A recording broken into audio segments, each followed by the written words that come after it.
always say around here that personal finance is 80% behavior. It's only 20% head knowledge. So I backed into the fact 20 years ago in this 30-year journey that if you don't have your marriage working on the same page, the chances of you becoming wealthy and getting out of debt are very low. It's worse than that. Yep.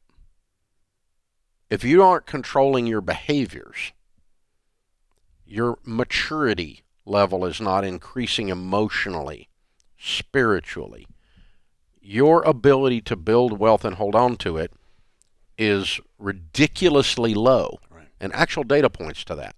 The extreme of that is I have worked in the financial crisis world now, off and on, or, indirectly, directly, for 30 years. And 100% of the addicts that I have ever met end up broke. It's just a matter of when.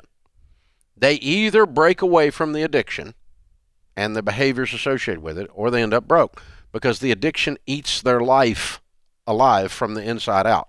It eats up all their relationships. It eats up all their money. It eats up their career and their ability to make money. It eats up everything. Eventually, it takes hold, and it is the God that demands minute by minute, day by day worship and steals your life from you. Yeah. Addictions are the extreme of misbehavior. But 100% of the misbehavior, whatever we want to call that, if you want to call it an old Christian word, we'll call it sin. If you want to call it just things that don't help you personally, that are harming you personally, but feel good in the moment, then you get in all kinds of garbage here.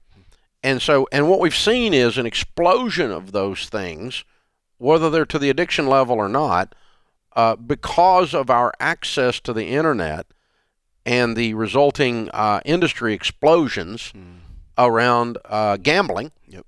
Online gambling, number 2 addiction now in the world, approaching number 1, and destroying families for obvious reasons, destroying their finances for obvious reasons, and because it is the ultimate in arrogance that you think you're going to win. Right.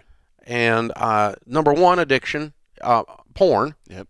And online porn. I mean, when I was a little kid, porn was a Playboy hidden under a rock in the woods. Exactly. Or under some kid's mattress in the neighborhood. That's not porn anymore. No. And every Playboy ever printed is on somebody's cell phone, right by their bedside table, right? Well, and it's boring compared to the other stuff now. I mean, it's just bizarre. And let me just tell you guys, if you don't know this, it's the number 1 addiction, and more money is spent on pornography now in America than all professional sports, including NASCAR, combined. More than spent on NFL tickets, NBA tickets, anything added together, and we know what it's doing to their lives. Right. We know. It's not just being a prude. Right.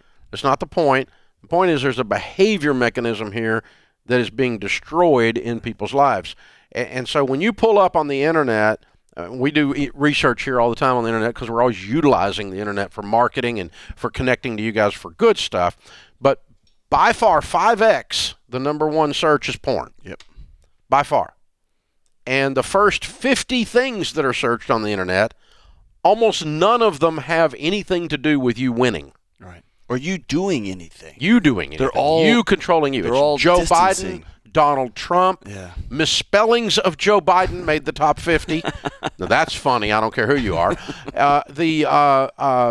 Porn, XXX, free porn, NFL gambling, scores, gambling scores, NBA scores, college football scores. Nothing wrong watching football. Nothing wrong with it. With some of this, but it's all about you escaping somewhere, watching someone else be successful. That's right. I will never forget. I went to see I forgot the movie. It was a jazz movie. James probably knows what it is. La La Land. Yeah. And I went and saw the movies, beautiful movies. It was great with me and my wife. And I walked out, and I was walking towards our car in the parking lot, and I thought, I just spent $30 and 2 hours of my life to watch another couple go have a romantic arc in jazz clubs and dancing when I could have just taken my wife dancing. And never forget thinking, I'm outsourcing. Why don't I go get a group of guys to go play basketball? Why do I pay money to watch other people play? I don't even know them. Why would I put another man's jersey on my back? That doesn't make sense. Get some guys to go play softball. And I realized on the way to my car out of that movie theater, I'm outsourcing my entire life. Pornography is just an outsource of intimacy. Opioids is an outsourcing, right? It just keeps going and going and going. And at some point, we have to plug back in, or the teeter-totter hits for us, right? The economy collapses. We're going to have to stare each other in the face and be like, oh, hey, I haven't seen you in a while, right? We're going to have to deal with it at some point. And, man, if we could plug back into our own lives, man, what would that be like? Yeah. Just don't watch a fishing show. Go fishing, right? Yeah. Go fishing. Don't go watch a golfing Don't show. Don't watch golf as a principle. Please, just in general, don't watch golf. But go outside. Go play golf. Go play golf. Go play. I know you suck at it. I do too. Go play golf. I'm not good at golf. Go play golf. I'm not good at golf. I suck. I'm talking to the people out there. You're really good. I'm not that good. But they I mean, I'm just learning how to play. But you know what I'm saying? Like it's this. But go learn how to play. Do something. You know, instead of spending $8 million on a 5,000 square inch television, put a golf simulator in your basement. Yes. Which, by the way, one of our guys here did the other day. Built it out himself. Wow. So the point being, guys, you think you can separate these behaviors or these misbehaviors from your lack of success in your money and your career, and you can't. They're the cause. It's all intertwined. They're the cause. That's how it works. So you're not going to win if you keep misbehaving. I'll just leave it at that. If you keep running from your life. Yeah, don't outsource. Wow, that's good. I like that. That's a good word. Don't outsource. This is the Ramsey Show.